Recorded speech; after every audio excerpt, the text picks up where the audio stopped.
Hai, ketemu lagi dengan gua Odo Dan gua Ramasin. di Bagus Nonton Bareng.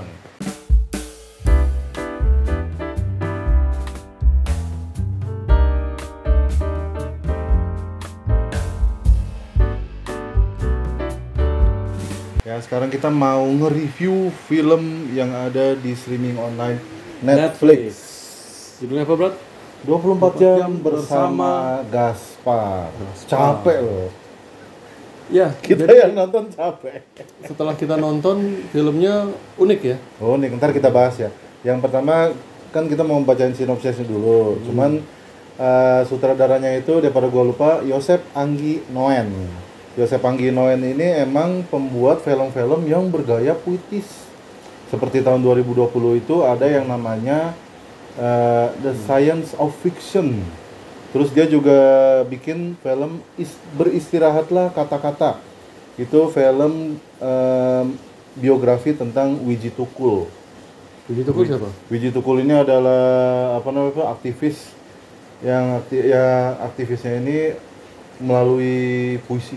Oke. Melalui puisi. Jadi film 24 jam bersama Gaspar ini juga dibuat dari novel yang dibuat oleh si Dio, namanya kita sebutnya Dio ya. Dio. Jadi terkenal karena novelnya Novelnya juga puitis gitu Pak ya? dari novelnya aja itu udah karya sastra Pak disebutnya. Kayak kompak ya Pak ya? Novel penulisnya sama pembuat filmnya, sutradaranya sama gitu pemikiran. Sedikit foreshadow aja buat kalian yang mau nonton 24 jam bersama Gaspar ini. Filmnya agak membingungkan dalam arti kata makna ya. Kalau mencari makna di film ini agak membingungkan gitu. Ya, kita Langsung awal aja ya. dari sinopsisnya dulu. Sinopsisnya itu seperti gini ya. Jadi seorang detektif ingin memecahkan kasus yang berhubungan dengan kehidupannya. Betul. Dengan kehidupannya, yaitu mencari seorang sahabat kecil yang hilang. Berdasarkan informasi yang dia dapat, soalnya detektif, berdasarkan informasi yang dia dapat, Dia melacak keberadaan si Kirana ini. Kirana ini dijual sama ayahnya bernama Wan Ali. Bernama Wan Ali. Nah, si Gaspar ini ngerekrut orang-orang yang kehidupannya berkisar seputar Wan Ali gitu loh. Betul. Pak. Dan Mulai dari juga Bututi, miskin ya. Yadi, dan miskin.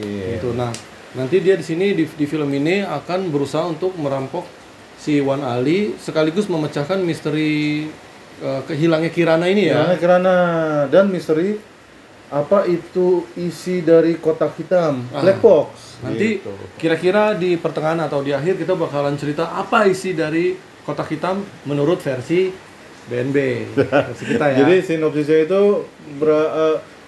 itu pertengahannya ya. Kelanjutannya dia bersama kelompoknya berhasil menuju toko emasnya Wan Ali. Lalu masuk ke toko emasnya Wan Ali. Di Wan Ali itu ternyata punya teman atau kayak geng gitu, kayak mafia gitu. Dan dia terjadi kejar-kejaran, balik lagi. Terus pas balik lagi, yang empatnya ini jatuh ke kali. Si Kik, Jet, Butati sama Yadi. Butati sama Yadi. Itu mobilnya terbalik. Akhirnya dia punya rencana, si Gaspar sama temannya itu punya rencana yang perempuan, Agnes, balik lagi. Kata si Gaspar, saya akan hadapi dengan sendirian. Ternyata enggak. Dia dibantu oleh Agnes. Ya, bukan mancing keliling-keliling motor. Akhirnya kejar sama anak buahnya si Wan Ali. Nah. Wan Ali sendiri Benar. baru datangin sama Gaspar. Wan Ali dipotong jarinya, terus si Gaspar datang ke sebuah tempat yang ada black box. Dan ternyata film ini adalah mengesahkan tentang pencurian organ. Ya, Anak-anak. pencurian organ anak-anak. Betul. Itu twistnya sih sebenarnya. Iya, betul. Itu twistnya. Situ Terus aja ya. 4 orang temannya ini, gengnya ini ternyata masih hidup. Masuk ke dalam toko emas mengambil harta jarahannya. 24 jam bersama Gaspar. Soalnya dalam 24 jam Gaspar ini meninggal. Soalnya ada kelainan jantung yang jantungnya ini dislokasi ya, ada di kanan. Siang-siangnya Ali lagi Gaspar Gasparnya ditemukan dalam keadaan sudah meninggal dan diambilin barang-barangnya sama Gembel. orang-orang orang gembel lah ya. filmnya selesai. Film selesai. Jadi film ini sangat sederhana sekali, simple, tapi ada banyak makna tentang kehidupan di dalam ini. Kenapa? Karena dari novelnya itu dibuat oleh seorang sastrawan gitu. Kira-kira begitulah gitu. Novelnya aja tuh udah penuh dengan banyak makna kehidupan, Bro. Jadi Betul. kalau kalian ngeliat secara sekilas, film ini seperti film yang kayak ada detektif, Ya. ngerampok, membalas dendam, menyelamatkan orang, selesai. Tapi sebenarnya ada banyak makna kehidupan. Nah, ini kita coba ngomongin nanti ya. Ya, jadi yang kita omongin itu dulu aja pertama tuh Pak, sebelum sinematik sama actingnya karena kita masih segar nih ya. Kan soalnya kita sebelum nunggu sahur kita nonton Netflix, nonton 24 jam bersama Gaspar. Gimana sih filmnya? Ya menurut kalau gua ya below expectation. Ekspektasi gua itu kayak film action film seru ya. action. Film seru Soalnya lah, nih kan gitu. Maunya kayak gitu ya. soalnya nih abang gue bilang nih, berat gue bilang, "Doh, ternyata film ini dibuat tahun 2022. Jadi ini emang filmnya ini tadinya mau tayang di bioskop, tapi ternyata tayang di film festival. Dan akhirnya tayang di Netflix. Oke, akhirnya dibeli sama Netflix. Jadi film ini masuk ke Busan International Film Festival. Film festival. Keren sih. Film festival. Jadi gini ya, ini film pertama mungkin ya, kalau gue nggak terlalu banyak ngikutin Reza Rahardian. Mungkin ini film pertama Reza Rahardian main film action. Setelah itu Reza Rahardian main film berbalas kejam. Jadi gini, below expectation gue, ekspektasi sebenarnya gue, ini film action yang ceritanya linear seperti berbalas kejam. Terus ada film juga kemarin film action mencuri Raden Saleh. Soalnya kan ini geng ya, kelompokan. Mirip tuh ya. Dalam hal konsepnya mirip. Gasparnya punya kelompok, punya geng gitu. Terus seperti film teka-teki taki nih filmnya, menurut gua, ekspektasi gua seperti itu. Tapi ternyata ini film benar-benar yang kayak puitis, memiliki makna tersembunyi lah di dalam filmnya, guys. Film yang dibentuk agak perumpamaan. Betul. Jadi kalau kalian para penonton, pesannya nih ya, kalian para penonton, untuk para penonton seperti gua, kalau kalian berharap ceritanya itu linear atau ceritanya itu ada twist, emang ada twistnya sih Pak. Ada plotnya, ada twistnya, terus ada actionnya yang tembak-tembakan. Ini enggak. Tadi berat gue bilang kan, ini kayaknya nggak ada yang main tembak-tembakan. Emang benar. Yang pertama kan si Agnes nembak ban motor jatuh. Terus yang kedua si Yadi nembak doang Pak, tapi nggak kena. Ibunya yang ketiga Ibu Tati nembak mesin mobil. Gitu. Terus mobilnya mati, mobil yang dikendarain Ibu Tati sama temen-temennya tenggelam. Jadi sebelum kalian kesal atau marah-marah, film ini bukan film action seperti yang kalian bayangkan. Sebelum kalian kesal dan marah-marah, kalian nonton reviewnya BNB dulu. Iya, jadi film ini nggak kayak film action tipikal yang sering kalian tonton kayak Madung Sok di Korea atau film-film action Amerika Hollywood gitu ya. Gitu. James Bond. Jadi film ini action hanya membalut di bagian luarnya saja. Tuh. Inti sebenarnya dari filmnya adalah makna tentang kehidupan. Semuanya. Betul. Scene per scene-nya itu makna tentang kehidupan. Di situ banyak selingan-selingan kata-kata, ya kita bisa bilang kata-kata mutiara lah ya gitu. Jadi mengenai seputar kehidupan, kayak misalnya kemiskinan, atau kenapa orang kaya bisa menjadi kaya, kenapa orang miskin bisa menjadi miskin. Jadi maknanya dalam, maksud pembuat filmnya gitu, maksud pembuat novelnya juga gitu. Kan kita masih ngomongin soal ceritanya ya. Dari awal nih ya, pertama kali gua kesan pertamanya itu kan perbincangan antara Gaspar sama Agnes ya. Agnes ini yang dimainin sama Cinnamon itu ya. Shenina Cinnamon. Ini kan Agnes ini ngomong, kok bahasanya baku banget cuy. Gue bilang, ini bahasanya baku banget. Berat gue ngomong, emang gini film-film bioskop gini. Tapi lama-lama berat gue ngomong, kayaknya terlalu puitis ya bahasanya. Iya, diangkat dari novel, mengingatkan kita sama film Bumi Manusia ya. Ini kayaknya diangkat dari novel. Oh iya, tadi gue baca juga sebelum nonton, ini diangkat dari novel. Tapi lama-kelamaan ya, karena kita nih penyuka film yang linear, terus berat gue ini punya konsep kalau kita nonton film, alangkah baiknya atau kita tuh kalau nonton film tuh lebih bagus kalau kita tuh merasa kayak kita ikut berperan dalam film itu, kita masuk ke dalam atmosfer film itu. Ini lama-kelamaan kita nonton tuh kenapa kita lapar atau apa, kita nonton kayak terlalu berat, bahasa ini terlalu berat ya, kata-katanya ini terlalu berat, scene per scene-nya nih kata-katanya gimana gitu ya kan. Jadi kalau pembangunan storytelling-nya tuh Dari awal juga udah kayak gitu. Screenplay-nya lebih ke arah kayak gini. Filmnya tuh bergerak maju, nanti mundur ke belakang ngebahas masa lalu. Terus nanti begitu balik lagi ke masa depan, enggak masa depan yang terakhir tadi terusin. Bingung nggak lu? Jadi kayak gini, ini filmnya lurus, dia mundur ke belakang, si Gasparnya lagi ini. Pas dia mau balik ke sini, enggak bener-bener sini. Begitu terus sampai kira-kira 70% film baru dia pas penyelesaian baru bener-bener linear banget. Tapi di awal pembangunannya dia lebih ngebangun apa ya? Bukan ngebangun karakter juga sih. Ngebangun cerita juga enggak. Dia ngebangun alasan kenapa film atau novel ini dibuat. Ngebangun cerita. Dia ngebangun reason, dia ngebangun makna. Ngebangun cerita. Jadi Gitu gini ya, ngebangun cerita lah ya. kalau berat gue bilang ngebangun karakter, enggak sih. Ngebangun karakter, terus ngebangun karakter per karakter di film itu Karakter udah banyak juga soalnya. Enggak ya, hubungan per karakternya enggak. Terus ngebangun cerita, iya sih Pak.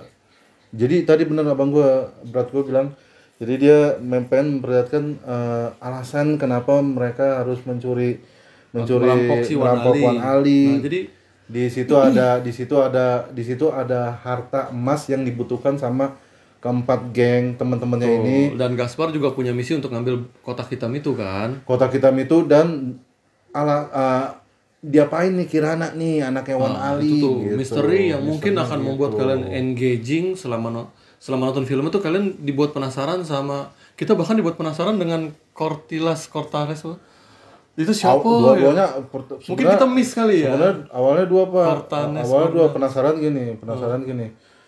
Yang pertama penasaran gini. Dari berat gue juga. Oh, yang Cortales gue nih. Julio Cortales. Kan yang kamu kan diselamat. Kenapa aku bisa ada di sini? Di klinik tuh. Kenapa kamu diselamat? Kamu nggak sadar? Ini semua karena Cortales.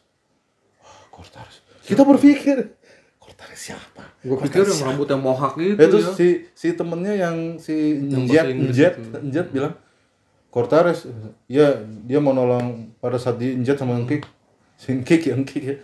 Dia mau nolong Jet sama Kik Pak itu Pak. Jet tonjok sama Kik tendang gitu. Dia mau ikut bantu karena dia mau ngerawat Cortales. Mau ngerawat Cortales siapa? Oh, kata si Njet, Cortales, Julio Cortales. Siapa? Ya, mungkin kita yang miss Julio ya. Cortales siapa? Akhirnya tadi si berat gue baca Cortales itu motor. Ternyata pas kita selidikin di novelnya itu dia motornya namanya si Julio ya. Pak, Julio bukan Julio.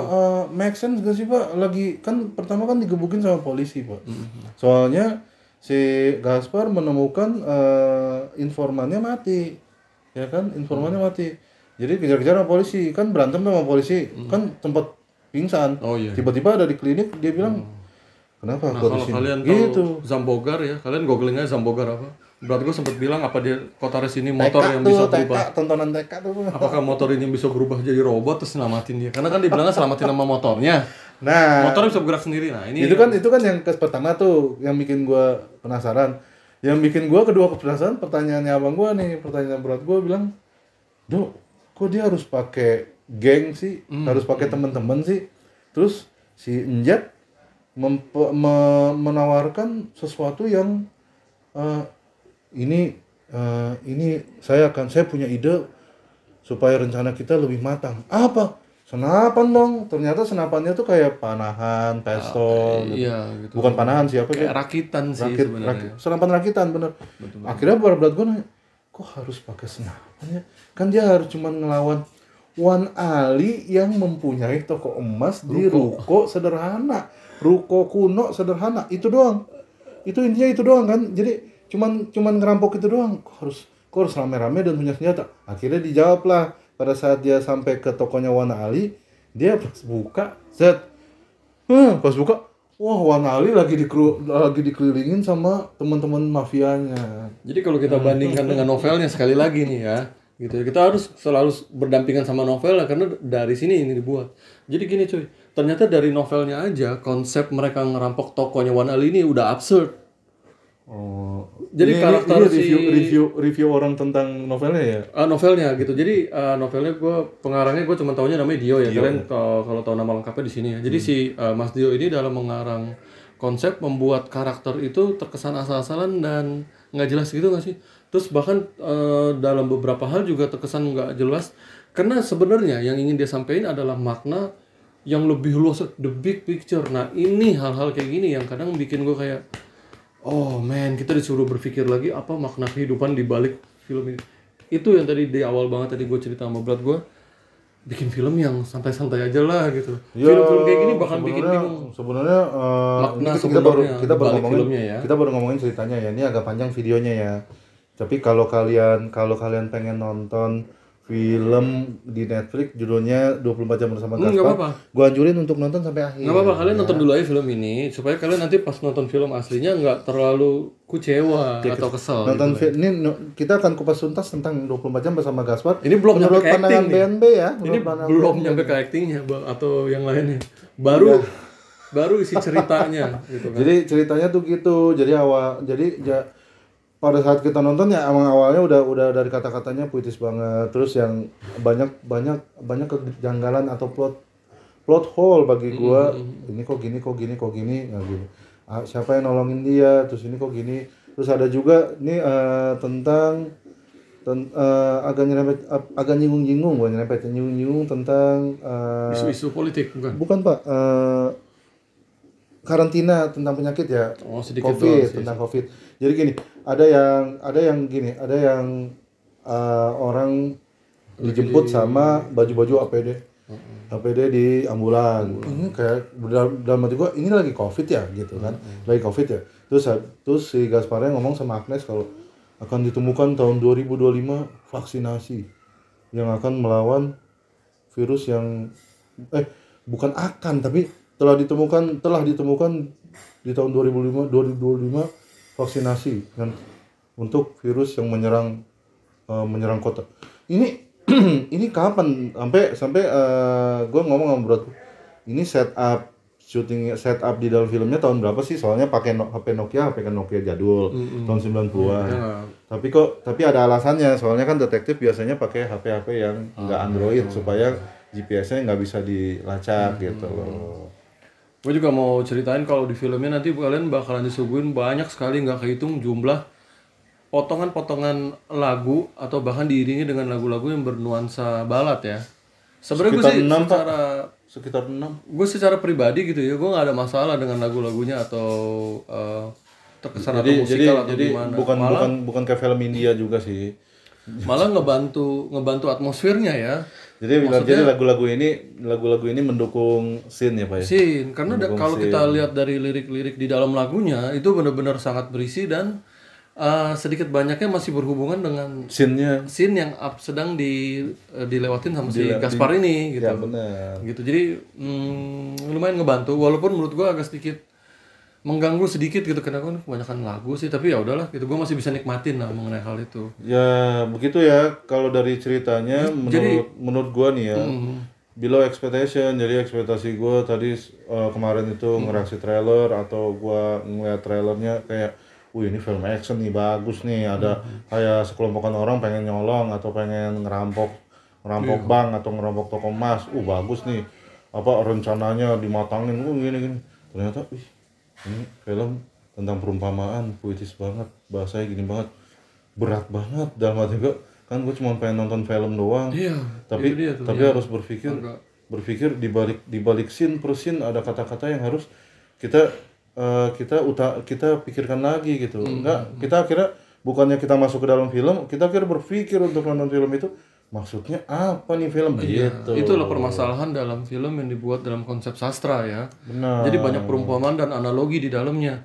Jadi buat kalian yang nonton atau yang video ini nonton nih, nonton video masih nonton video ini sampai sekarang akan berpikir, masa sih bang nonton aja gitu, ngapain lu bingung? Memang jalur cerita. Kalau punya konsep nonton aja, ngapain lu bingung? Ntar lu bingung sendiri sampai akhir. Jadi ceritanya secara di permukaan itu simple banget bro, gitu kan lu ingetin. Cuman sebenarnya semua film itu kan dibuat ada tujuannya ya. Nah, gua sama berat gua ini selalu ngelihat sesuatu dari faktor ekstrinsik. Film ini dibuat si sutradaranya ingin menyampaikan sesuatu. Pesan paling. Pesan gitu kan. Nah, kita pengen ngegali pesan atau maksud si sutradara atau penulis novel. Nah, itu yang bikin kita berdua nih sampai bikin video yang udah hampir 20 menit ini. Hanya untuk ceritanya doang nih. Keluh kesah gitu Hanya tentang untuk ceritanya doang. makna di dalam film ini, karena menurut gua terlalu nggak ribet sih, enggak ya Pak ya. Jadi ntar di akhir stylenya beda aja. di akhir video ini cerna gitu. Di akhir video ini kita akan ngomongin nasibnya Kirana sama apa isi Black Block. Ya, Black tetap nih Box. udah Nah, 20 menit ngikutin video kita. Soalnya tetap ntar lanjut ya. sekarang kita mau masuk ke sinematografi. Sinematografinya itu bagi gue nggak ada yang ngalahin. Best. Nggak ada yang ngalahin, bagi gue nggak ada yang ngalahin. Soalnya gini ya, soalnya ini masuk di Netflix ya, keren banget. Mulai dari pengambilan gambar, terus kayaknya ini juga pakai kameranya nggak yang kaleng-kaleng gitu. Sponsornya jangan lupa juga ya. Oh ada ya, tulisan terakhirnya ya. Oh distributornya ya CJ dari Korea. Gitu. Jaminan mutu tuh bro, kalau udah ada CJ-nya. Betul. Gambar pasti Jadi ini kayaknya kameranya juga nggak kaleng-kaleng yang dipakai. Terus tata cahaya lampunya bagus. Tata kameranya Tata ya. kameranya bagus. Terus pengambilan gambarnya juga angle-nya, setiap angle-nya, nikmat. setiap angle-nya bergerak juga smooth. Transisinya juga bagus banget. Sayang banget. Transisinya bagus. Pokoknya overall sinematografinya bagi gue 100. 100 flawless, nggak ada catatan sama sekali. 100. The best. Mulai dari percakapan yang orangnya mingkem cuma ngeliat gini doang, tapi masih ngomong, wih dalam hati gua, wih ini bagus banget nih. Benar. Ini Sangat bisa dinikmati. Sesuatu yang bagus banget. Baru di selanjutnya transisinya ke orangnya lagi ngomong, itu bagus banget. Iya, bagus banget. benar. Mulai dari hubungan perhubungannya itu bagus banget. Tata kameranya juga bagus banget. Seandainya kan gue sempat bilang juga, seandainya semua film dibuat dengan konsep sinematografi seperti ini, wah gila. Oh, nyaman banget nggak sih nonton film gitu ya. Bagi lu sinematografinya juga sama ya. Nah, jadi tone-nya gitu ya, tone-nya atau warnanya gitu ya. Tone-nya ya. Pemilihan Tadi warna lu bilang tone-nya ya. yang di awal film banget tuh ya, yang pas lagi dia masih pada kecil kali atau gimana. Itu wah, gila, baru berapa detik filmnya masuk ke ini. Wow, gitu kan. Tapi lagi dia ngomong di toko buku juga jangan maling toko itu. Toko itu mah penjagaannya ketat. Itu juga udah suasananya juga udah noir banget ya, Pak. Iya, noir tuh. Ya kita belum sempet nyebutin tuh ya. Warnanya tuh bukan sepia, tapi warnanya tuh kayak Dark tone gitu ya. dark tone. Tapi gue sampai ngomong, ini film kegelapan gak sih? Berat, terangin dikit dong berat laptopnya gitu. Pas diterangin tetap kayak gitu, tapi gue nyaman banget ngelihat transisinya, ngelihat angle-nya, ngelihat pergerakan kameranya tuh nyaman banget gitu. Benar. Sinematografinya bagus gitu. Itu flawless lah. Kalau dari gua udah 100 persis, nggak ada kurangnya, nggak Dari ada. sinematografi bener-bener oke banget. Sekarang dari apa? Musik, Sekarang kita ngomongin back sound apa gimana? acting. Soal acting. Ini nih yang paling membuat gua merasa kayak aduh sayang ya gitu. Sesuatu yang sangat berharga. Bagi gua gini ya, Pak. Acting ini bener-bener di film ini number one banget. Iya, bagus banget bro gitu ya. Kecuali Wan Ali-nya ya, mungkin gua agak sedikit ngeganjel sama Wan Ali-nya doang. Jadi tapi dia gini sebenarnya ya, bagus kok. mulai dari Reza Radian, Shenina Cinnamon, terus yang jadi Enjet, terus Laura Basuki, terus Dewi Irawan, Dewi Irawan, terus yang jadi Yadi. Itu nggak ada celah dalam actingnya. Nggak kaleng-kaleng bro gitu kan. Wah banyak sih scene yang menyenangkan sekali ya. Jadi gini Pak, Kayak waktu scene si Gaspar ngobrol sama Bu Tati misalnya. oh ya. Aduh acting tuh bro gitu. Adu acting di mana si Gasparnya ini kan harus ekspresi lucu. Soalnya kan Bu Tatinya ini nenek-nenek yang suka ngulang cerita. Betul. Apakah saya udah cerita ya? Si Gaspar langsung, gua aja mau niru susah. Gini Pak. Tadi di mana ya? Sampai mana saya cerita ya? Si Gaspar gini. Tadi udah suami ibu, tentang suami ibu. Oh iya. Jadi suami saya itu. Gaspar langsung muka gitu. Udah 3 kali ya. Tuh nunjukin tuh gini Pak. Itu actingnya. Wah gila deh. top banget. Reza Ardian emang nomor satu kalau buat soal acting. Laura Basuki yang bilang bangsa. Ini kalau pertama masuk ke kamar ya dilempar buku ya. Itu langsung kan, actingnya langsung itu, wah itu keren banget. Bikin lu mikir kenapa lagi nih gitu ya. Overall keseluruhan yang paling bawah ya, soalnya kan seluruhnya atas nih. Yang paling menurut gua paling bawah mungkin skripnya juga nggak banyak, itu Shenina Cinnamon yang jadi Agnes. Bagi gua ini kayaknya nggak terlalu spesial. Nggak kurang, cuman nggak terlalu spesial. Tapi semuanya, tapi secara keseluruhan kompak mereka tuh nonjok pak actingnya. Benar. Actingnya tuh Kita selalu bilang kalau legitimasi. kalau hal sekecil apapun disampaikan lewat micro expression dapat, itu berarti actingnya udah luar biasa. Gila sih. Itu kan kayak adegan Ryan Reynolds ngangkat gelas gini gitu. Oh iya. Micro expression dalam acting tuh keren banget. Ibunya bilang pertama kali ketemu Yadi kan gitu, anak setan. Pas langsung nodong gitu. Nah ini nih ya yang bagi gua nih actingnya pada saat kamu bawa kesini, kata Yadi. Kalau kamu cuman pengen bikin hubungan saya sama ibu saya baik, aku nggak ikut. Langsung sini mendorong. Itu ada kata-kata bagus di situ dan lu harus nonton. Iya betul. Kalian harus nonton. Itu kata-kata bagus hubungan anak sama orang tua, itu bagus banget. Ya dijelasin lewat sudut pandangnya Gaspar ya. Sudut pandangnya Gaspar bagus banget. Nah kalau buat gue pribadi, acting tadi kan lu sempat bilang acting yang nggak terlalu lu suka. Nah kalau gue yang nggak terlalu gue suka itu si Wan Ali-nya. Kenapa? Karena kan kalau itu kunci padahal kok. Itu kunci padahal si Wan Ali. Padahal kalau karakter antagonis di dalam sebuah film itu kan penting ya. Dia itu kan alinya itu kalau menurut gua kurang kuat dalam segi acting atau kostum atau apapun itu, karena kan kalau sosok jahat itu harus bagus banget dibikinnya bro. Ya kan? Padahal udah di setup ya. Padahal udah di setup terlalu biasa aja gitu, nggak terlalu sederhana, orangnya terlalu low profile. Kenapa harus di setup? Karena kan si jagoan ini pengen menuntaskan keadilan ngelawan dia. Penjahatnya itu kurang kuat aja karakter. Actingnya juga kalau menurut gua kurang sih, mohon maaf ya.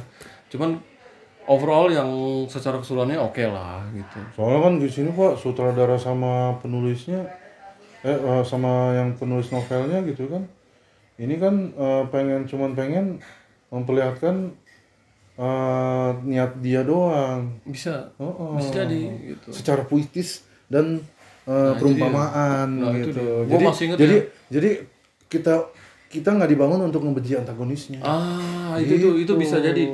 Soalnya gue baca di review novelnya tadi ya sebelum kita bikin video ini ya. Jadi karakter Wan Ali di dalam novelnya itu ambigu antara kebaikan dan kejahatan. Maksudnya gini, ini satu hal yang selalu gue bilang ya, orang jahat itu kan menurut kalian atau menurut kita orang itu jahat. Tapi dari sudut pandang orang yang melakukan kejahatan beserta kroni-kroni dan keluarganya, dia itu baik, benar nggak sih? Misalnya ya, buat anak buahnya Wan Ali itu benar. Buat anak dan istri-istrinya Wan Ali itu adalah sosok ayah yang bertanggung jawab dan memiliki penghasilan besar. Dan apa yang dilakukan itu pasti benar. Ambigu. Ini seperti konsep. Itu kan karya sastra sih Pak. Ini seperti konsep beda antara baik dan bijaksana. Orang baik belum tentu bijaksana. Orang bijaksana sudah tentu baik. Soalnya orang baik belum tentu baik di mata orang lain atau orang yang lain gitu. Tapi ada orang yang menganggap dia baik. Tapi kalau orang bijaksana di seluruh mata orang bijaksana. Ini Bu Lilian pernah ngomong gini, Bu Lilian atau kroni-kroninya Ibu Lilian teman-temannya. Teman-teman yang masih nonton ya mungkin ya. Ini Bu Lilian pernah ngomong kayak gini dan itu yang masih saya pegang sampai sekarang Bu. Orang baik belum tentu bijaksana. Ya kayak orang gitu bijaksana sudah tentu baik. Ya kayak gitulah kira-kira ya. Ya gitu, makanya maksud gua gitu. Jadi antara yang baik dan jahat itu tipis. Nah, itu mungkin bisa menjelaskan kenapa karakternya Wan Ali tidak terasa terlalu jahat Di gitu. dalam novelnya ya. Di dalam novelnya juga begitu ternyata. Gitu. Dan nggak dibunuh juga kan terakhirnya.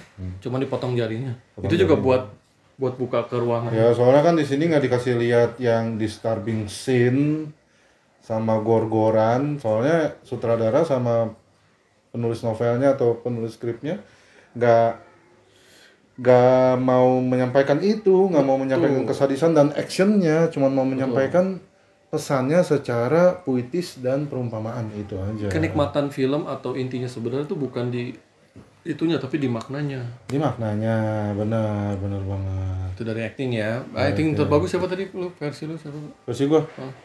Versi gua ya Gasparnya lah. Gaspar. Ya Gasparnya lah, Reza Rahardian. Kalau gua disuruh pilih, gua nggak ada yang lain. Mana sih? Reza Rahardian film-film lucu juga di film My Stupid Boy juga. Itu ketawa sampai kayak gitu. Kincir gitu kan apa kayak gitu kan.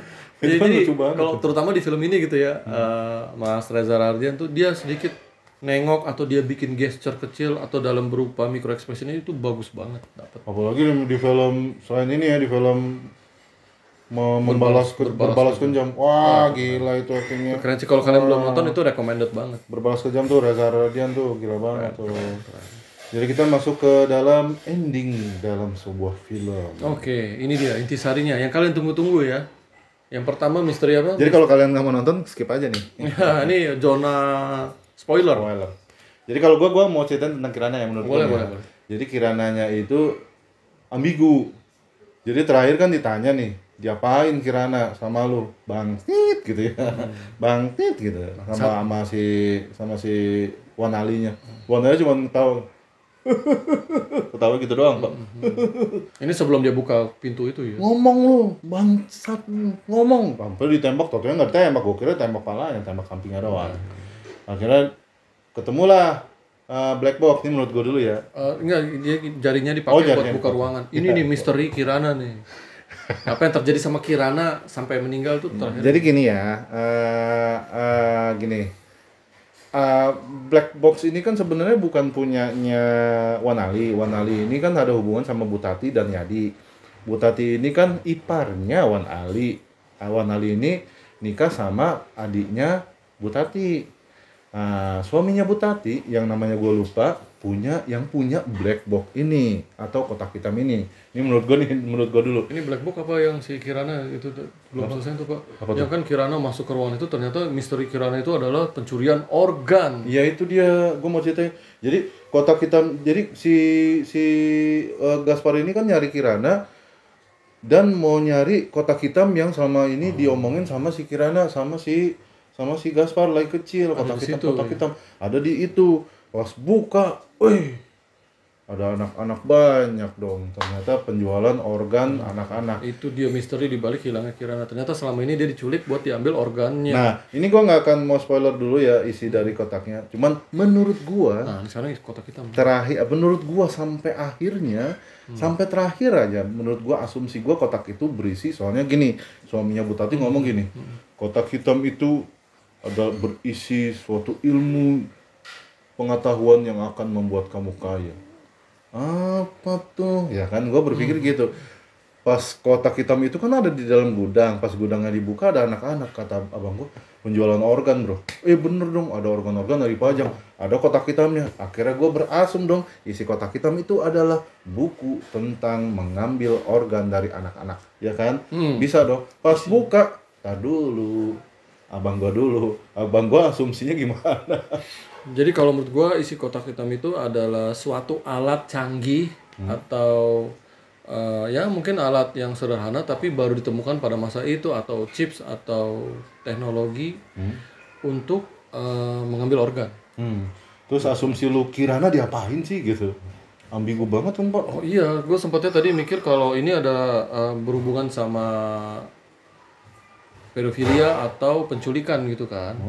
Tapi ternyata si Kirana ini ternyata dipretelin ya organnya. Jadi ternyata dia sebenarnya sih asum aja, nggak ada jawabannya. Soalnya kan Wan Ali-nya nggak ngomong, cuman tahu. Ini juga, sorry gue potong ya. Jadi di novelnya ini si Mas Dio yang ngarang novel ini selalu memiliki kebiasaan si pembacanya bisa mikir sendiri dan memiliki banyak asumsi. Lu baca novelnya, lu punya kesimpulan lain. Gue baca novelnya, gue punya kesimpulan lain. Ya terserah kalian aja, ambigu. Sampai filmnya juga gitu ya? Gitulah jadi. Gitu. Kalian harus tahu tuh sebelum kalian nonton filmnya. Jadi di menit kesini ke 37 atau 47 nih 37 isi dari kotak itu adalah Kirana menjadi kecil dan ada di pojokan di dalam kotak itu. Wow. Coba kalian pikir. Itu gue sempat emosi sih pas lihatnya kayak. Kalian pikir. Ini kayak emang Jadi perih dia. Kirananya Jadi perih. Alice in Wonderland. Pas buka Kirananya ada di pojokan, si Gasparnya ngeliat Kirana lagi pojokan. Terus nangis pula dia. Bisa diginiin tuh, Kirana kamu kemana aja? Itu kan sebuah film yang penggambaran yang Ambigu. gini, perumpamaan Pak. Perumpamaan banget. Perumpamaan banget, puitis banget.